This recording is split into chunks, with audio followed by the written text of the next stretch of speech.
Okay, तो आज हम लोग रिलेशनल अलजेब्रा डिस्कस करने जा रहे हैं। जैसा कि मैंने पिछली क्लास में भी बताया था, रिलेशनल अलजेब्रा एक फॉर्मल क्वेरी लैंग्वेज है। सो फॉर्मल का मतलब है it is just a mathematical representation of how you will retrieve A database from relational model. Okay, तो रिलेशनल मॉडल में जैसे आपने डेटाबेस में डेटा स्टोर किया है, तो उस स्टोर डेटा को आप मैथमेटिकली कैसे रिट्रीव करेंगे। Okay, so relational algebra allows you to do that. और ये रिलेशनल अलजेब्रा जैसे मैंने पहले की बताया था कि relational algebra was proposed by Codd. ठीक है, he wrote some number of papers जिसमें उन्होंने रिलेशनल अलजेब्रा को डिस्क्राइब किया था। Okay, so let's continue with the relational algebra. So सबसे पहले relational algebra is a procedural language. So let me tell you what is the meaning of procedural language. Relational algebra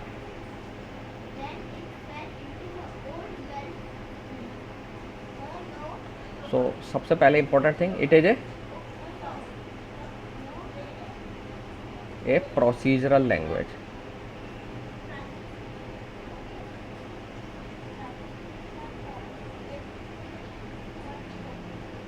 आप में से कोई मुझे बता सकता है कि प्रोसीजरल लैंग्वेज का क्या मतलब होता है? What do you mean by procedural language?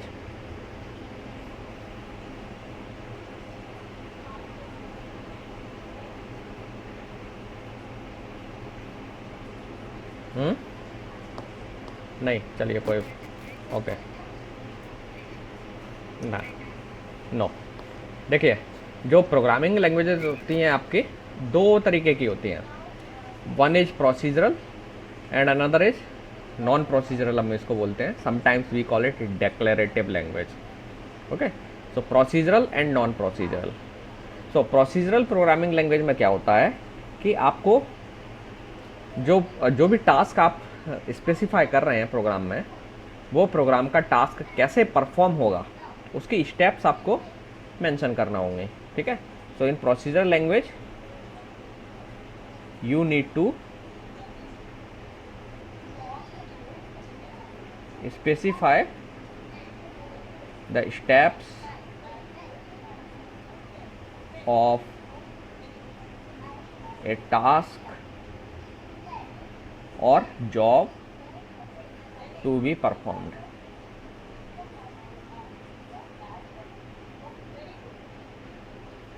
ठीक है, आपको बताना पड़ेगा कि ये जॉब कैसे होगा, क्या क्या स्टेप्स होंगे। जैसे मान लीजिए आपको एक फैक्टोरियल निकालने के लिए प्रोग्राम लिखना है। ओके, तो फैक्टोरियल निकालने के लिए जब आप प्रोग्राम लिख रहे हैं, लेट से आपने प्रोग्रामिंग लैंग्वेज चुनी सी, तो सी में आपने अगर प्रोग्राम लिखा होगा तो आपने स्टेप्स पूरी स्पेसिफाई की होंगी कि पहले आपने एक वेरिएबल डिक्लेयर किया, देन उसमें इनपुट लिया, इनपुट लेने के बाद आपने एक लूप लगाया और एक एक करके नंबर को डिक्रीज करते हुए मल्टीप्लाई करना शुरू किया, और जो मल्टीप्लिकेशन आ रहा है उसको आपने एक वेरिएबल में कलेक्ट करना शुरू कर दिया। ओके, और इस तरीके से आप फैक्टोरियल कंप्यूट करते हैं और फिर उसे बाद में डिस्प्ले कर देते हैं, है ना। या सिमिलरली जैसे आपको एक प्राइम नंबर पता करने के लिए प्रोग्राम लिखना है, तो आप क्या करेंगे, पहले एक यूज़र से इनपुट लेंगे। पहली स्टेप होगी इनपुट लीजिए यूज़र से, एंड देन उस नंबर को डिवाइड करना शुरू करिए और रिमाइंडर चेक करते जाइए हर स्टेप में। पहले 2 से डिवाइड करके देखिए क्या नंबर डिवाइड हो रहा है क्या।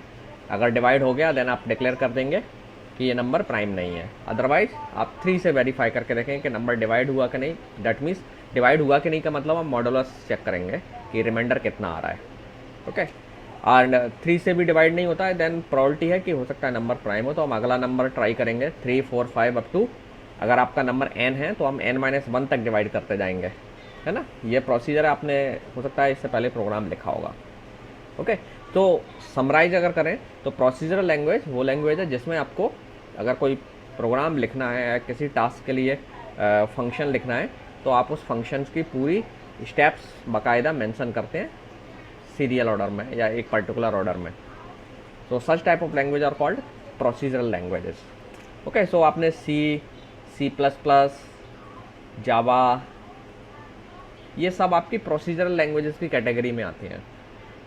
ओके, नाउ एक और कैटेगरी है जिसे हम नॉन प्रोसीजरल लैंग्वेज बोलते हैं, सिंपली डिक्लेरेटिव लैंग्वेज बोलते हैं। तो डिक्लेरेटिव लैंग्वेज में क्या होता है, आपको क्या चाहिए आप वो बता देते हैं, इसके बाद आप स्टेप्स नहीं बताते वो कैसे आएगा। ओके, सो जनरली जो लॉजिक प्रोग्रामिंग में इस्तेमाल लैंग्वेजेस इस्तेमाल होती हैं लाइक प्रोलॉग एंड सो ये जो लैंग्वेजेस हैं वो नॉन प्रोसीजरल होती हैं या डिक्लेरेटिव होती हैं, जिसमें आप सिर्फ डिक्लेयर कर देते हैं कि आपको क्या रिक्वायर्ड है, बाकी प्रोग्राम ऑटोमेटिकली आपके लिए एक टास्क परफॉर्म करेगा और फिर आपका आउटपुट उसका दे देगा। Okay, so such type of language जिसमें आपको जॉब के स्टेप्स नहीं बताना पड़ती हैं वो नॉन प्रोसीजरल कहलाती हैं या डिक्लेरेटिव कहलाती हैं। ओके, सो रिलेशनल अलजेब्रा आपकी एक प्रोसीजरल लैंग्वेज है, हालांकि रिलेशनल अलजेब्रा एक फॉर्मल लैंग्वेज भी है। नेक्स्ट जो पॉइंट है, it is a formal language.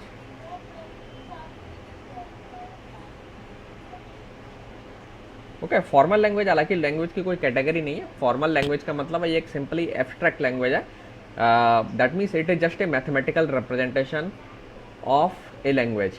Okay, कि ये लैंग्वेज एक, मान लो आपको डेटाबेस से डेटा रिट्रीव करना है, तो जो भी लैंग्वेज होगी वो कैसे रिट्रीव करेगी, तो वो एक तरीका इसमें मेंशन किया गया है। So it is just a formal way language, that means it is A copy paper language. इसका मतलब आप इसे ऐसा नहीं है कि रिलेशनल अलजेब्रा आपने सीख लिया और इसमें जो हमने सिंटेक्स फॉलो करते हुए कुछ क्वेरीज लिखेंगे तो आप इन क्वेरीज को सीधे किसी डेटाबेस पर जाकर के एग्जीक्यूट करना और आपको आउटपुट मिल जाएगा, ऐसा नहीं है। It is just a paper language जो कि डेमोन्स्ट्रेट करती है कि आप इंफॉर्मेशन रिट्रीवल डेटाबेस से कैसे कर सकते हैं। ओके, सो हम इस लैंग्वेज को इसलिए पढ़ रहे हैं कि आप ये समझ पाएँ कि डेटाबेस लैंग्वेज एक डेटाबेस लैंग्वेज डेटाबेस से डेटा कैसे रिट्रीव करेगी। ओके, टिपिकल लैंग्वेज जो भी होगी वो कैसे डेटा रिट्रीव करेगी, तो वो जो इनसाइट्स हैं आपके डेटाबेस रिट्रीवल की प्रोसेस के, वो आप इस लैंग्वेज के थ्रू ले सकते हैं। ओके, हालांकि ये एक फॉर्मल लैंग्वेज है। ओके, तो ये पॉइंट्स आपको याद रखना है। नाउ अब लैंग्वेज है तो कुछ ऑपरेटर्स भी होंगे, क्योंकि मैथमेटिकल लैंग्वेज है, so you will have operators. 1 minute, sorry. Okay, so there are 6 operators in this language जिन्हें हम फंडामेंटल ऑपरेटर्स के नाम से भी जानते हैं। I will explain you what is the meaning of fundamental operator. So पहले आप देख लीजिए कौन कौन से ऑपरेटर हैं। पहला ऑपरेटर सेलेक्ट। तो सेलेक्ट ऑपरेशन को हम ग्रीक लेटर सिग्मा से रिप्रेजेंट करते हैं। Okay, then there is another operator project, that is represented by pi. Union set operation है, आप जानते हैं 2 सेट्स का यूनियन करते हैं, तो it is union operation. Then you have next operation set difference, एक सेट से दूसरे सेट का डिफरेंस लेना। सेट डिफरेंस आप पहले से ही जानते हैं अगर आपने सेट थ्योरी पढ़ी होगी तो। कार्टेशियन प्रोडक्ट, ये भी आप अगर आपने रिलेशन, जैसा कि मैंने पहले भी बताया था कि आपको रिलेशन पढ़ के आना है ना, तो मैथमेटिक्स का जो रिलेशन का कॉन्सेप्ट है वो अगर आपने पढ़ा होगा तो you may be aware about Cartesian product. सब लोग कार्टेशियन प्रोडक्ट से फेमिलियर होंगे, ये मैं अज्यूम करके चल रहा हूँ। हालांकि आई विल ऑल्सो एक्सप्लेन कि यहाँ इन ऑपरेशंस का क्या मीनिंग है। Then next operator is rename operator. Okay, so ये जो ऑपरेशंस हैं 6 operations, all these operations are fundamental operations of relational algebra, और you can say that fundamental operator हैं ये। ओके, सो आपको मालूम भी है ऑपरेटर 2 तरीके के होते हैं। अगर नंबर ऑफ ऑपरेंड्स के बेस पर देखें तो एक ऐसे ऑपरेटर्स जो केवल सिंगल ऑपरेंड के ऊपर काम करते हैं उन्हें हम यूनरी ऑपरेटर्स बोलते हैं, है ना, और ऐसे ऑपरेटर्स जो 2 ऑपरेंड के ऊपर काम करते हैं उन्हें हम क्या बोलते हैं, binary operators. Okay, so relational algebra में भी जो ऑपरेशंस हैं वो या तो यूनरी है या बाइनरी है। ओके, सो यूनरी ऑपरेशन का मतलब it will require 1 operand, binary means they will need any operation which is binary will require 2 operands. Now अब क्वेश्चन अराइज होता है कि रिलेशनल अलजेब्रा में ये जो ऑपरेटर्स हैं, तो यूनरी बाइनरी तो हमने बता दिया कि ये यूनरी, ये डेफिनेशन हैं यूनरी ऑपरेटर के और बाइनरी ऑपरेटर के, और इनमें से 6 में से कुछ यूनरी हैं कुछ बाइनरी हैं। लेकिन अब क्वेश्चन अराइज होता है कि ऑपरेंड क्या होगा इसमें। So obviously a relation will be the operand. Relation would be an operand to the operators। Okay, तो ये जो ऑपरेटर्स हैं इनका जो इनपुट के तौर पर आप क्या देंगे, एक रिलेशन पास करेंगे। ओके, सो रिलेशन का मतलब आप जानते हैं, रिलेशन टेबल जो भी टर्म आप इस्तेमाल करना चाहें आप कर सकते हैं। ओके, सो दोनों सिनोनिम है। ओके, सो नाउ इसमें से कुछ ऑपरेशंस बाइनरी हैं, कुछ यूनरी हैं। ओके, सो जैसे हम अगर सेलेक्ट ऑपरेटर की बात करें तो it is a unary operator. Cartesian product binary operator है। ओके, नाउ ये जो ऑपरेटर्स हैं इनकी एक खासियत है कि ये रिलेशन इनपुट में लेंगे और आपको आउटपुट में रिलेशन ही रिटर्न करेंगे। ओके, ये फैक्ट इंपॉर्टेंट है और याद रखना है आपको। Each operator will take 1 or 2 relations and will output a relation.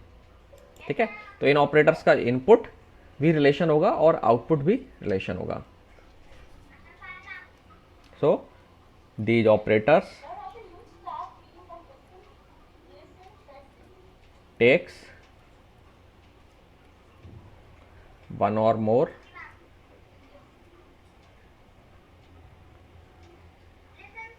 relations as input and produce one relation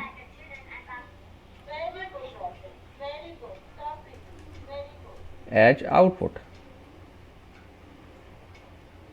okay, so now हम आ जाते हैं सेलेक्ट ऑपरेटर पर।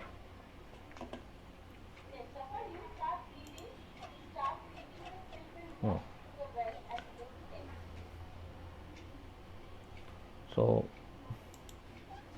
सबसे पहला ऑपरेटर जो हम डिस्कस करने जा रहे हैं वो है आपका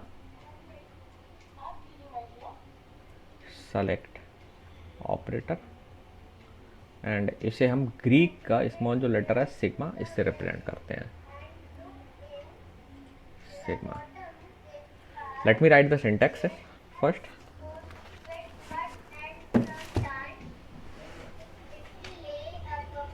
सबसे पहले आप सिग्मा लिखेंगे, सफिक्स में एक प्रेडिकेट लगाएंगे p and you will provide a input relation here.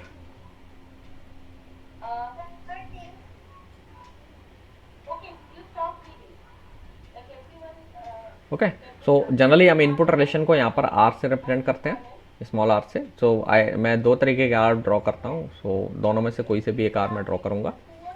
Okay, सो अगर मैं इसको और बेटर तरीके से सिंटैक्स को लिखूँ फॉर और ज़्यादा मैथमेटिकल वे में, तो सिग्मा पी एंड आर।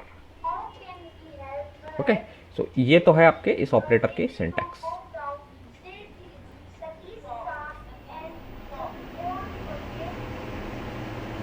ठीक है, ये रिलेशन है। सो आप देख सकते हैं हम इसे एक ही रिलेशन पास कर रहे हैं, तो that's why it is a unary operator. एक रिलेशन पास करेंगे, ये आपका P जो है कहलाता है प्रेडिकेट।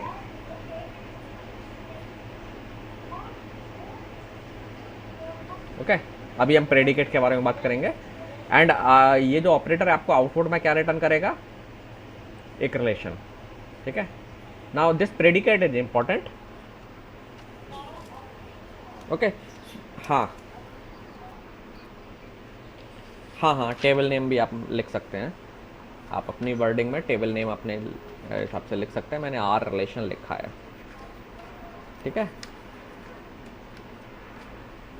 ओके, सो नाउ ये जो ऑपरेटर है जिसमें जो प्रेडिकेट आप इस्तेमाल कर रहे हैं, तो प्रेडिकेट आप जानते हैं क्या होता है। It is a logical statement that can be true और फॉल्स। या तो वो ट्रू होगा, so a predicate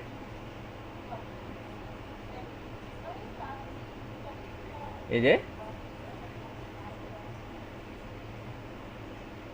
logical statement that can be either true or false। Now ये जो प्रेडिकेट है इसे बनाना ही आपको सीखना है, दैट इज मोर इम्पॉर्टेंट। अगर आप ये सीख जाएंगे देन इस ऑपरेटर को आप आराम से समझ जाएंगे। तो ये जो प्रेडिकेट है, जैसे मैंने कहा, it is a logical statement, and जब लॉजिकल स्टेटमेंट है तो ये जो स्टेटमेंट है जो आर है, आर में कॉलम्स जो है ना उन पर डिफाइंड होता है। Okay, So this logical statement is defined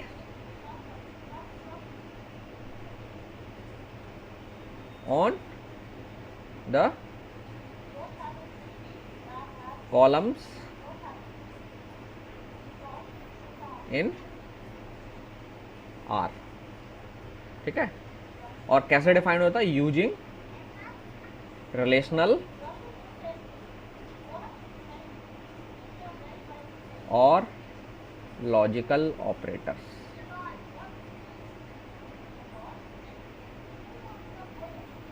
relational operator से आप फेमिलियर हैं? कौन कौन से रिलेशनल ऑपरेटर्स हैं आप मुझे बताएंगे?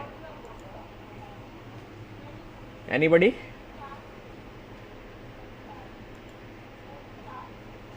रिलेशनल ऑपरेटर्स कौन कौन से हैं?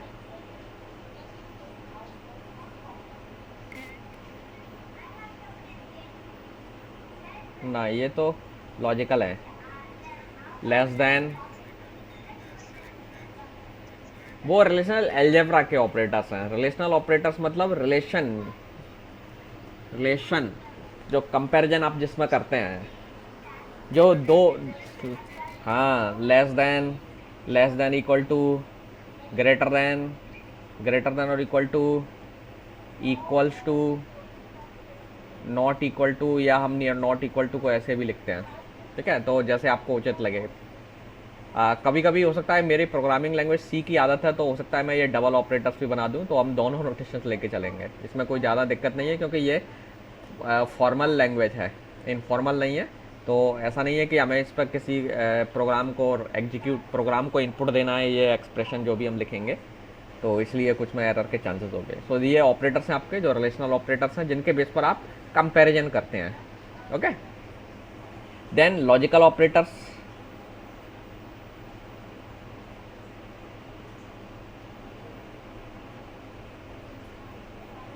आपका एंड, और, एंड नॉट। ठीक है, ये तीन आपके लॉजिकल ऑपरेटर हैं। और भी ऑपरेटर्स हैं, लेकिन हम इसमें वो ऑपरेटर्स इस्तेमाल नहीं करते हैं।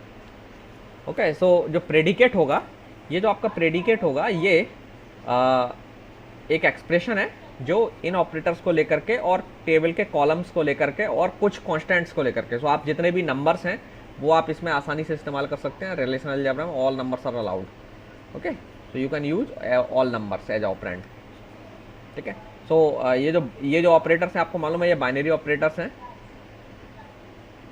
है ना। इनमें से काफ़ी ऑपरेटर्स बाइनरी है, कुछ में इसमें यूनरी है। तो बाइनरी ऑपरेटर्स होंगे तो आपको एक ऑपरेंड के तौर पर इन ऑपरेटर्स का कॉलम का नाम आएगा, दूसरे साइड कोई वैल्यू आएगी। We will take some example, देन आपको क्लियर होगा। ठीक है, सो ये ऑपरेटर्स हैं जो आप इसमें इस्तेमाल कर सकते हो। ओके, सो ये तो हो गया background work. We will take some example, तो आपको और ज़्यादा बेटर पिक्चर क्लियर होगी। Okay, so let's see this example, then मैं और कुछ आपको रियलिस्टिक एग्जाम्पल्स ऑफर करूंगा। So we have a relation suppose R, जो कि इस तरीके से है, 4 कॉलम्स हैं, A B C D। Okay, तो ये जो टेबल है इसमें 4 कॉलम है। देन ये आपके क्या क्या कहलाते हैं? टपल्स या रो। सो आपके पास कितनी रोज हैं इस टेबल में? 4 या 4 रिकॉर्ड्स हैं, 1 2 3 4। ओके, और ये बीच में रिकॉर्ड्स में वैल्यूज हैं जो इन कॉलम्स के डोमेन के अकॉर्डिंग अवेलेबल है यहाँ। सो ए की वैल्यू अल्फ़ा है रो 1 में, और रो 2 में भी अल्फ़ा है, और रो 3 में बीटा है, और रो 4 में बीटा है। सिमिलरली सी के लिए ऑब्जर्व करेंगे आप, तो कॉलम सी में रो 1 की वैल्यू 1 है, रो 2 की वैल्यू 5 है, रो 3 की वैल्यू 12 है, और रो 4 की value 23। Okay, so suppose this is one table जिस पर हमें रिलेशनल अलजेब्रा के थ्रू क्वेरी करना है। Okay, so let's see this query. पहले मुझे इसका मतलब बता दीजिए आपको, देन हम इस पर वापस से सिंटेक्स पर आएंगे। So you can see that here we have written sigma equal sigma, and suffix में we have provided a predicate. So इस प्रेडिकेट में हम क्या कह रहे हैं? a equal to b and d greater than 5, and we are using this query over relation r। So ये जो रिलेशन है r, हम इस पर ये सिलेक्शन प्रोसीजर लगा रहे हैं। So we are doing a selection, and selection क्या है कि हमें वो सारे रिकॉर्ड्स रिक्वायर्ड हैं जिसमें a की वैल्यू b के बराबर हो, ये रिलेशन है a इक्वल टू बी, हम चेक कर रहे हैं यहाँ पर कंपैरिजन ऑपरेटर है, सो a इक्वल टू बी मतलब a की वैल्यू b के बराबर होना चाहिए। एंड ऑपरेटर लगा हुआ है, तो एंड ऑपरेटर क्या कहता है, दो कंडीशंस को कंबाइंड करता है और दोनों कंडीशंस ट्रू होंगी तभी एंड का आउटपुट ट्रू होता है। ओके, सो ये कंडीशन क्या है कि a की वैल्यू b के बराबर हो एंड d की वैल्यू 5 से ज़्यादा हो, तब ये होल एक्सप्रेशन का आउटपुट ट्रू आएगा, अदरवाइज फॉल्स आएगा। ठीक है, सो नाउ अब इस ऑपरेटर का मतलब क्या है वो थोड़ा सा समझिए। सिग्मा ऑपरेटर क्या करता है, सिलेक्शन करता है। किन का सिलेक्शन करेगा, टेबल में से रिकॉर्ड्स का सिलेक्शन करेगा। और कैसे करेगा, इस कंडीशन के बेस पर। ओके, तो सिग्मा ऑपरेटर इस टेबल में से उन सभी रिकॉर्ड्स को सेलेक्ट करके आउटपुट में देगा आपको जो इस कंडीशन को सेटिस्फाई करते हैं। तो अब देख लेते हैं हम कि इस कंडीशन को कौन कौन से रिकॉर्ड्स इस टेबल में सेटिस्फाई कर रहे हैं। तो आप देखिए पहली कंडीशन क्या है कि a इक्वल टू बी होना चाहिए। पहले रिकॉर्ड के लिए देखें तो a इक्वल टू बी है। d की वैल्यू ग्रेटर देन 5 होना चाहिए, d की वैल्यू ग्रेटर देन 5 है। ओके, सो इस रिकॉर्ड ने इस कंडीशन को सेटिस्फाई कर दिया। So this record will be selected for output. आप देख सकते हैं यहाँ आउटपुट में ये रिकॉर्ड अवेलेबल है। Then for second record let's see the condition. आप देखेंगे a इक्वल टू बी, ये कंडीशन फेल हो गई क्योंकि a और b इक्वल नहीं है, a is alpha b is beta. So this condition is violated. So ये कंडीशन फॉल्स होती है तो आपको मालूम है एंड में अगर एंड ऑपरेटर में एक भी कंडीशन फॉल्स होती है तो फिर फाइनल आउटपुट 0 होता है। अच्छा, स्टैट के लोगों से मैं पूछना चाहूंगा, आप लॉजिकल ऑपरेटर से फेमिलियर हैं?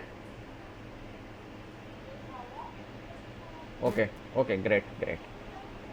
मैं भूल गया था कि शायद मैंने इसलिए पूछा बाद में कि अचानक से याद आया कि शायद हो सकता है आप लोग फेमिलियर ना हो। अगर सब लोग फेमिलियर हैं देन बहुत अच्छी बात है। चलिए ग्रेट। सो जो सेकंड रो है आपकी, ये रो जो है ना, इसमें ये कंडीशन आपकी फॉल्स हो गई। तो अब मैं अगली कंडीशन चेक करने की ज़रूरत ही नहीं है। जब ये एक कंडीशन फॉल्स हो जाती है एंड ऑपरेटर में तो फाइनल आउटपुट क्या होता है, फॉल्स मिलता है आपको। सो दैट मीन्स ये जो प्रेडिकेट है सेकंड रो के लिए फॉल्स है। So this predicate will not be selected.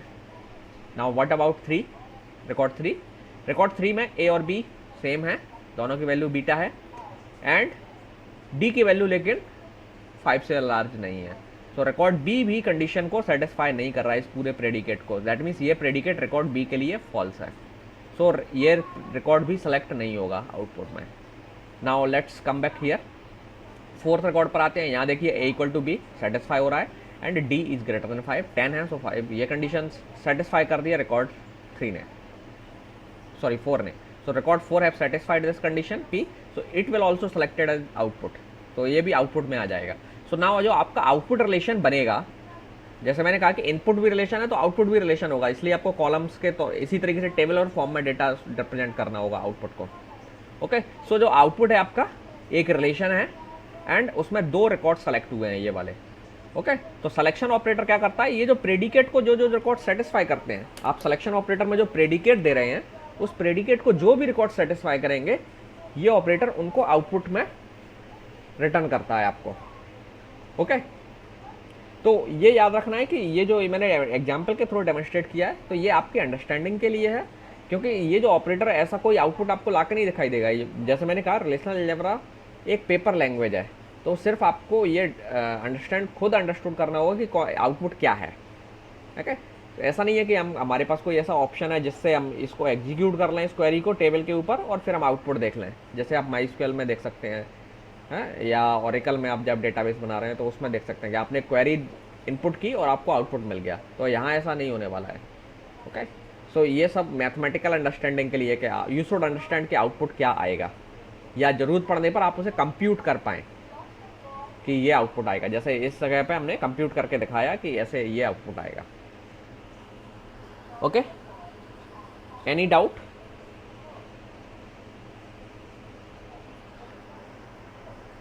नहीं है, चलिए मैं समराइज कर देता हूँ फाइनली। सो ये सिलेक्शन ऑपरेटर इसका क्या काम है कि ये एक इनपुट रिलेशन में आपसे लेगा। सो दैट मीन्स आप इसे एक इनपुट रिलेशन प्रोवाइड करेंगे, देन साथ में एक प्रेडिकेट भी आप मेंशन करेंगे। ओके, जो भी प्रेडिकेट आपका डिजायर्ड प्रेडिकेट है जिसके बेस पर आप रिकॉर्ड्स को सिलेक्ट करना चाहते हैं। ओके, तो ये ऑपरेटर क्या करता है, जो गिवन प्रेडिकेट है उसे सेटिस्फाई करने वाले जो जो रिकॉर्ड्स हैं उनको वो आपको आउटपुट देगा। ओके, सो इस ऑपरेटर के बेस पर आप अपने रिलेशन में से डिजायर्ड रिकॉर्ड्स को सेलेक्ट कर सकते हो। एक गिवन रिलेशन अगर है उसमें से आप डिजायर्ड रिकॉर्ड सेलेक्ट कर सकते हो। ओके, सो नाउ हम कुछ प्रैक्टिकल एग्जांपल्स लेते हैं। 1 minute, sorry, excuse me. Okay, तो let's take an a realistic example. So हम लोग जो है ना इंस्ट्रक्टर टेबल का एग्जांपल ले लेते हैं, जो इंस्ट्रक्टर टेबल से आप लोग फेमिलियर हैं। मैं इंस्ट्रक्टर टेबल में क्या क्या रिकॉर्ड्स थे वो आपको मेंशन कर देता हूँ। सॉरी, रिकॉर्ड नहीं, कॉलम्स क्या क्या थे जो आपकी बुक में इंस्ट्रक्टर टेबल इस्तेमाल हुई है। उसमें एक कॉलम है आईडी, जो इंस्ट्रक्टर की आईडी बताता है। ओके, देन इंस्ट्रक्टर का नाम नेम कॉलम में है। देन वो किस डिपार्टमेंट को बिलोंग करता है, it is mention in department name column. And then his salary. So आपके बुक में ये जो सैलरी है एनुअल सैलरी के तौर पर मेंशन है, डॉलर में है। ओके, तो बुक आपके यूएस के ऑथर की है, सो दैट्स वाई, सॉरी। तो हमारे पास इंस्ट्रक्टर टेबल है, इसमें 4 कॉलम है, ID, name, department name and salary. Okay, so now suppose that I am writing a query कि select all the instructors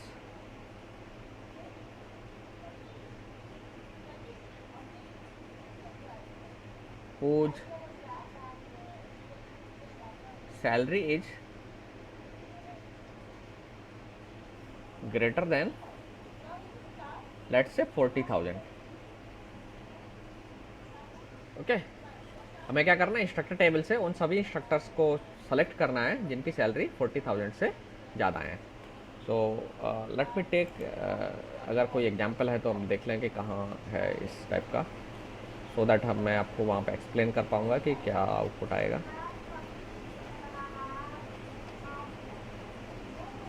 I think इसमें नहीं होगा।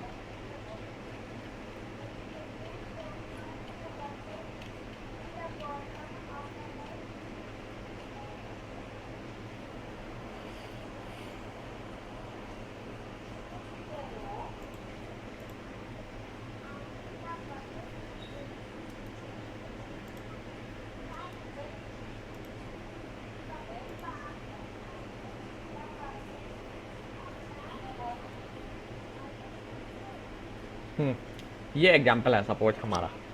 ओके, सो नाउ सपोज हमें इसमें से हमें वो सभी इंस्ट्रक्टर्स चूज करने हैं जिनकी सैलरी 40,000 से ज़्यादा है, वो सारे इंस्ट्रक्टर्स रिट्रीव करने हैं। तो अब पहले हम क्वेरी लिख लेते हैं कि ये क्वेरी कैसे लिखी जाएगी। सो हमें क्या करना है, पूरे रिकॉर्ड सेलेक्ट करना है। ओके, तो सिग्मा ऑपरेटर क्या करता है, सारे कॉलम्स भी चूज करेगा, दैट मीन्स कंप्लीट रिकॉर्ड आएगा। तो हमें पूरा रिकॉर्ड मान लीजिए चाहिए, तो but how we will represent this query, sigma. Okay, now ये जो ऑपरेटर है इसमें सबसे इंपॉर्टेंट चीज़ है प्रेडिकेट लिखना, और कुछ नहीं है इसमें। जो भी थोड़ा सा टिपिकल है, कॉम्प्लिकेटेड आप कहिए, या जो भी मुश्किल वाला काम चाहिए कहिए, या जो इम्पोर्टेंट है वो है सेलेक्ट प्रॉपर जो है ना प्रेडिकेट लिखना। प्रेडिकेट लिख लिया, that means everything is easy. So predicate हम यहाँ मेंशन करेंगे। इनपुट रिलेशन आपका क्या है, इंस्ट्रक्टर, जिससे आपको सिलेक्शन करना है। तो इंस्ट्रक्टर टेबल का नाम मैंने मेंशन कर दिया। यहाँ पर मैं क्वेरी में प्रेडिकेट मेंशन कर देता हूँ पी। तो प्रेडिकेट क्या है, कौन से कंडीशन से हम ये सारे रिकॉर्ड सेलेक्ट कर सकते हैं। तो सबसे पहले आपको कॉलम चूज करना पड़ेगा जिस पर ये कंडीशन लगानी है। कॉलम में आपको कहा गया कि सैलरी ग्रेटर देन 40,000 होना चाहिए। तो obviously we will write salary, column का नेम, जो भी टेबल में कॉलम का नेम होगा। सो यहाँ सैलरी है, मैंने ये लिखा, एंड कंडीशन क्या है, ग्रेटर देन 40। ओके, तो इस क्वेरी का आउटपुट क्या होगा, इस टेबल में अगर आप देखें तो कौन कौन से रिकॉर्ड्स 40 कंडीशन को सेटिस्फाई कर रहे हैं। This one, this record, this record, this record, this one, this one, this one, this one. ये वाला रिकॉर्ड नहीं आएगा क्योंकि इसकी सैलरी वैल्यू कितनी है, 40,000 एग्जैक्टली। सो ये रिकॉर्ड को छोड़ करके सारे रिकॉर्ड आपके आउटपुट में आने चाहिए, और ये पूरा आएगा रिकॉर्ड, ध्यान रखना। सो एक रिकॉर्ड केवल 40 वाला ये चला जाएगा। ओके, नाउ सपोज यही क्वेरी को आप ऐसे लिखते, मान लीजिए आपको एक दूसरी क्वेरी दी जाती कि select all the instructors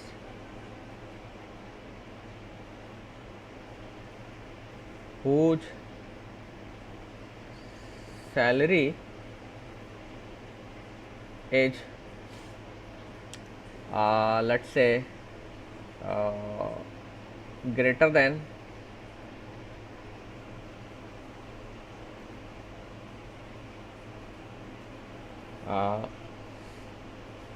70,000 and less than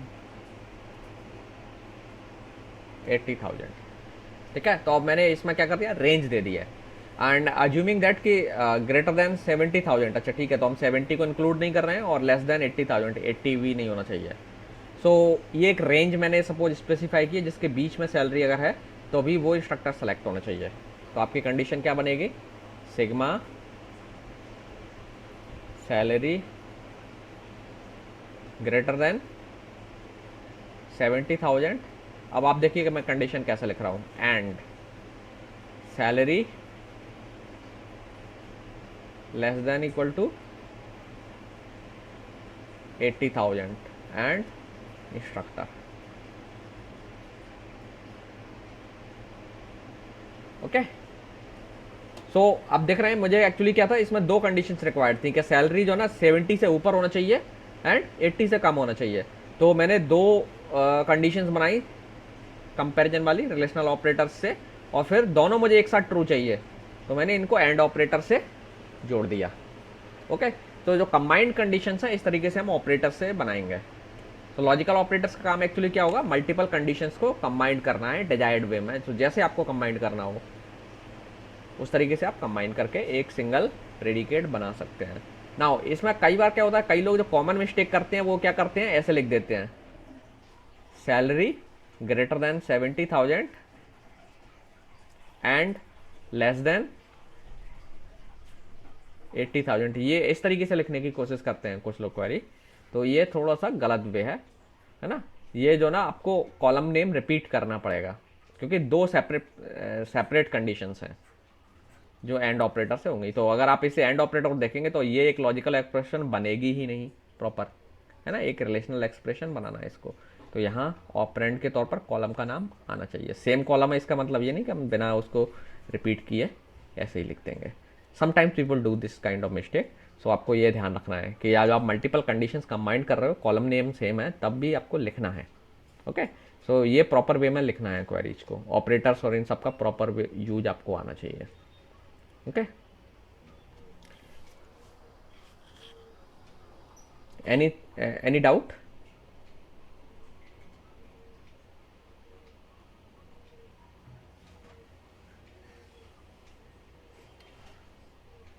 नहीं, चलिए। नाउ एक और दूसरा ऑपरेटर है दैट इज प्रोजेक्शन।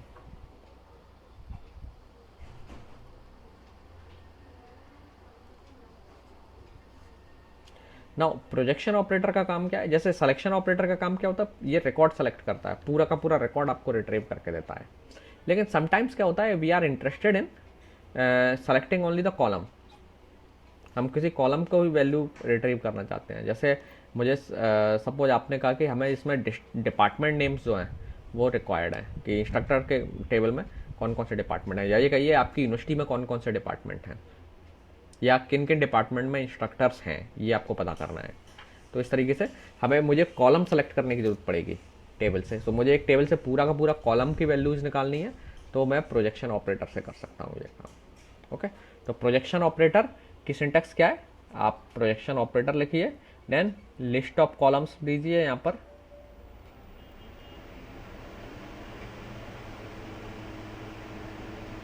और यहाँ रिलेशन मेंशन कर दीजिए। तो ये बहुत सिंपल ऑपरेटर, इसमें कोई कंडीशन भी नहीं है। सिंपली ये क्या करता है, वर्टिकल सिलेक्शन कर देता है। अच्छा, आपका जो सिलेक्शन ऑपरेटर था वो कैसा सिलेक्शन करता है, हॉरिजॉन्टल, रो वाइज, है ना। ये जो सिलेक्शन था हॉरिजॉन्टल हुआ। तो अगर आपको जैसे ये इंस्ट्रक्टर जो अब सिलेक्शन हमने किया था वो हॉरिजॉन्टल था, दैट मीन्स हम पूरी रो चूज कर रहे थे। लेकिन आपको वर्टिकल सिलेक्शन करना है, जैसे मुझे पूरे नेम रिक्वायर्ड हैं, केवल इंस्ट्रक्टर्स के नाम चाहिए, तो मुझे वर्टिकल सिलेक्शन करना पड़ेगा। ओके, तो वर्टिकल सिलेक्शन आप इससे कर सकते हैं, इस ऑपरेटर से। हालांकि इस ऑपरेटर की एक लिमिटेशन है, इसमें कोई भी कंडीशंस हम नहीं लगा सकते। ओके, तो ये याद रखना है आपको.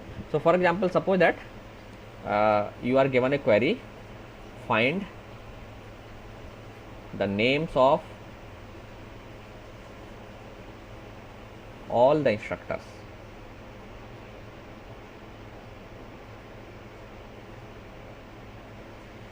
आपको केवल नेम निकालने को कहा है इंस्ट्रक्टर्स के. तो इंस्ट्रक्टर्स के नेम कैसे निकालेंगे आप? आपको मालूम है इंस्ट्रक्टर टेबल में इंस्ट्रक्टर्स के नेम अवेलेबल है. ठीक है. सो आप क्या करेंगे, एक सिलेक्शन कर लीजिए वर्टिकल वाला, सॉरी हाँ, तो जो कि हम प्रोजेक्शन से करते हैं. तो कैसे लिखेंगे इसको? प्रोजेक्ट नेम और इंस्ट्रक्टर.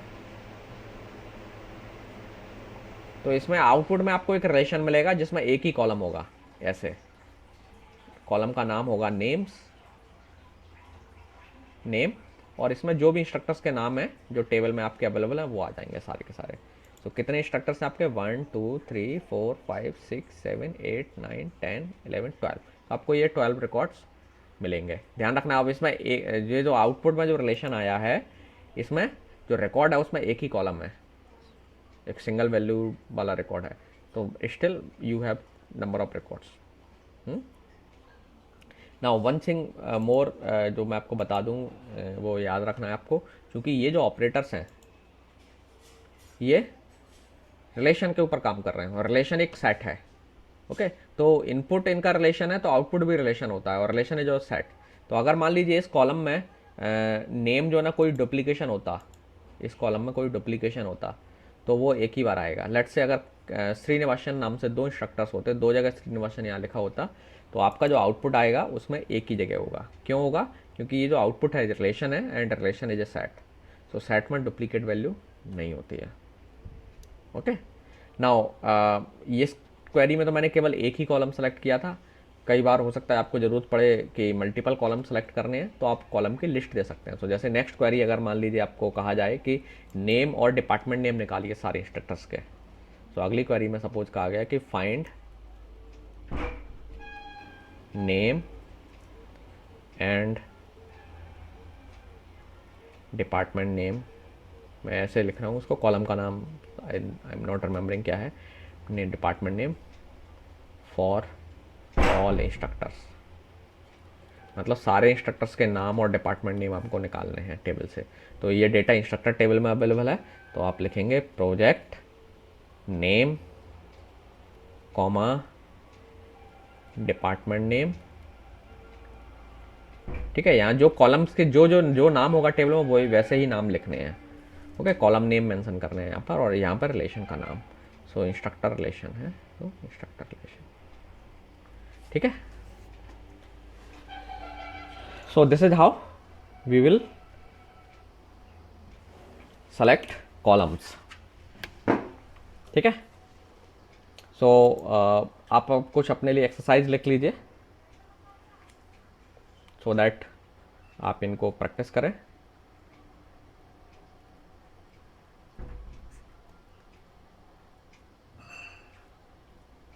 सो एक्सरसाइज है, फर्स्ट क्वेरी में आपको लिख रहा हूँ, write a query to find all those instructors whose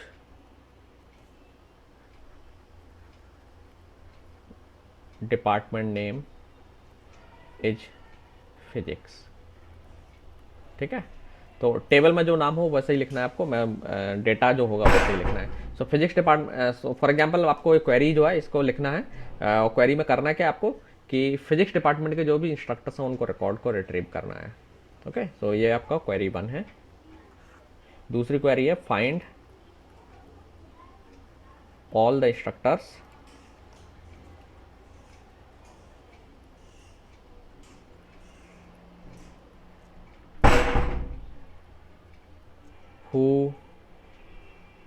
whose salary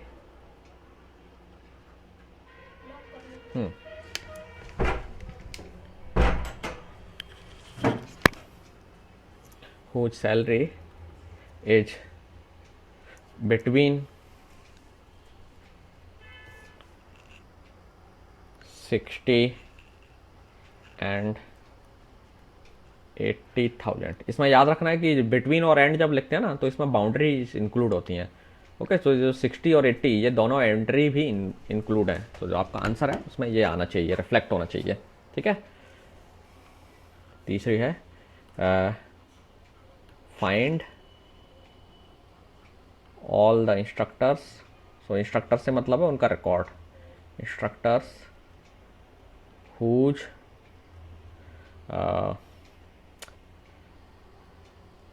the salary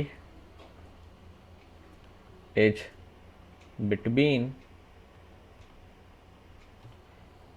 50,000 and 70,000 and the department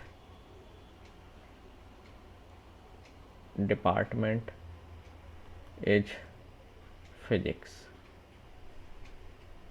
ठीक है, एक ये हो गया। अगली क्वेरी है find all those instructors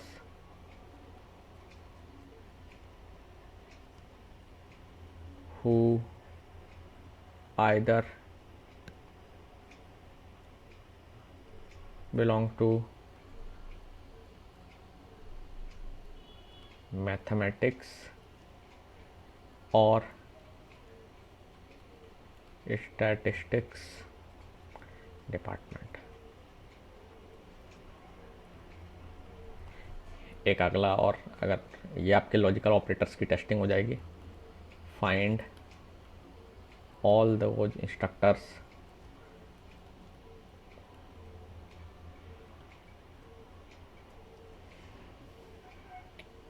who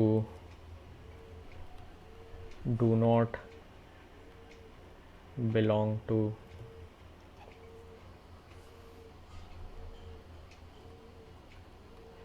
computer science short में लिख रहा हूँ मैं, डिपार्टमेंट।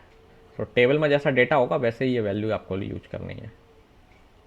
ठीक है, सो कंप्यूटर साइंस को छोड़ करके जो भी हो, एक क्वेरी लिखना है अगली। फाइंड ऑल दोज इंस्ट्रक्टर्स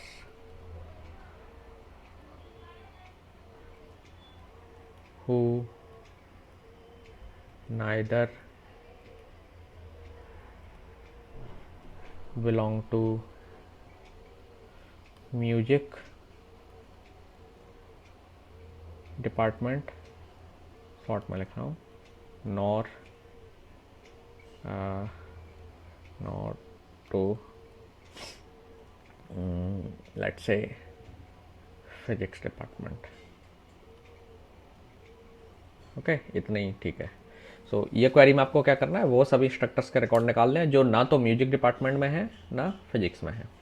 ठीक है, सो ये आपके लिए होमवर्क है और इतना करिए आप। ये क्वेरी प्रैक्टिस करेंगे अगर आपको, अब तो ये सिलेक्शन ऑपरेटर की प्रैक्टिस हो जाएगी। प्रोजेक्शन ऑपरेटर पर बहुत ज़्यादा सिंपल, बहुत ज़्यादा मुश्किल क्वेरीज नहीं बनेंगी, बहुत आसान है। तो आगे हम अभी इस पर वर्कआउट करेंगे। सो नेक्स्ट क्लास में हम लोग डिस्कस करेंगे कि इन दोनों ऑपरेटर्स को कंबाइंड करके हम कैसे क्वेरीज बनाएंगे या कैसे कुछ ज़्यादा बेटर वे में इंफॉर्मेशन निकाल पाएंगे। ओके, सो चूंकि ये दोनों ऑपरेटर्स रिलेशन बेस्ड है, जैसे मैंने कहा कि सिलेक्शन का आउटपुट भी रिलेशन है और प्रोजेक्शन का भी आउटपुट रिलेशन है। एंड सिलेक्शन का आउटपुट रिलेशन है, प्रोजेक्शन का इनपुट रिलेशन है। तो क्या हम सिलेक्शन का आउटपुट प्रोजेक्शन को दे सकते हैं या उल्टा प्रोजेक्शन का आउटपुट रिलेशन होता है तो ऑब्वियसली क्या हम प्रोजेक्शन का आउटपुट सिलेक्शन को दे सकते हैं? Yes, answer is yes. So मतलब एक ऑपरेटर का आउटपुट हम दूसरे ऑपरेटर को इनपुट पर दे सकते हैं so that we can combined these operators. So हम थोड़ी सी और ज़्यादा कॉम्प्लिकेटेड क्वेरीज भी हम इन ऑपरेटर से दो ऑपरेटर्स को कंबाइन करके बना सकते हैं। ओके, सो आज यहीं क्लोज करते हैं। ये आपका होमवर्क है।